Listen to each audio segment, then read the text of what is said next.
So January 20th of 1952, my dad walked into the Park Avenue Baptist Church here in Lynchburg, along with Jim Moon. They walked in there that night because they wanted to go check out the girls that happened to be part of the team there and part of the music team.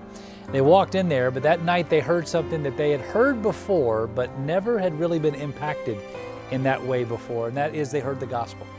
When they heard the gospel, it changed everything. My dad that night got up and he walked down to the front of that church.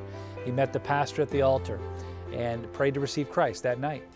And then immediately following that, he knew that God wanted to do something in his life. He left Lynchburg College and went out to Baptist Bible College, Springfield, Missouri. Now, when he graduated from BBC, he actually was heading to Macon, Georgia to plant a church. But he happened to come through Lynchburg because this was his home, and came here and spent some time with some people here and friends and family. And during that visit in that summer of 1956, the conversations led to, why don't you plant that church here in Lynchburg? And so in June of 1956, he and 35 other adults got together at the old Mountain View Elementary School on Campbell Avenue. They met for the very first time.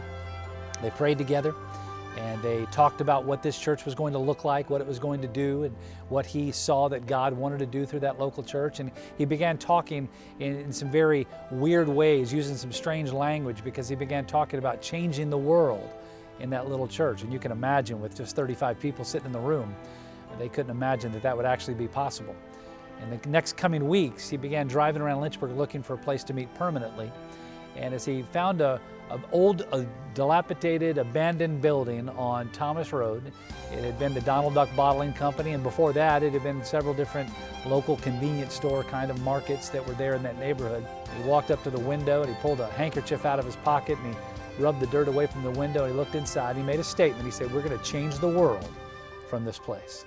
Thomas Road Baptist Church is here to help the families of our church to build the house together under the tutelage of the Holy Spirit. My first Sunday at Thomas Road, I was in 4th grade. This is 1972. It's the 16th anniversary of our church, and it's out at City Stadium, and there are thousands of people. Now, I was in 4th grade. I was blown away. I'd never seen a church like this in my life.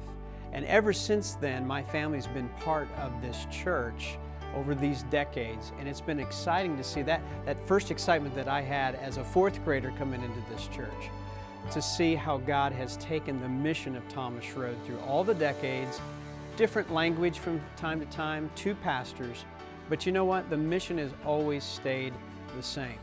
One of the first things that we did after I arrived here in 2007, we wanted to have a focus on where our church would head. And Pastor Jonathan sat down with a whole table full of people and a consultant to carve out a mission statement for our church. And our mission statement says, the mission of Thomas Road Baptist Church is to change our world.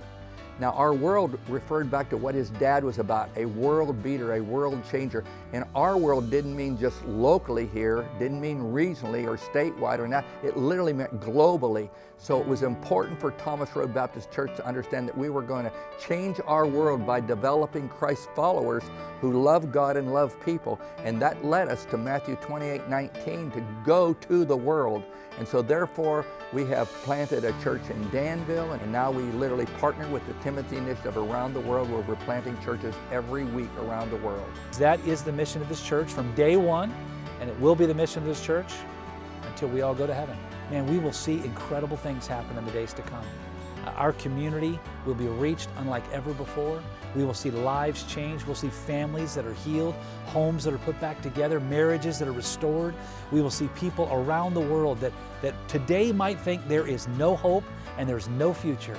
And yet, because of the willingness of people to come alongside, to connect, to get engaged and get involved, to do this ministry work together, that what we will end up seeing is truly God doing what only God can do, and that is to change the world yet again.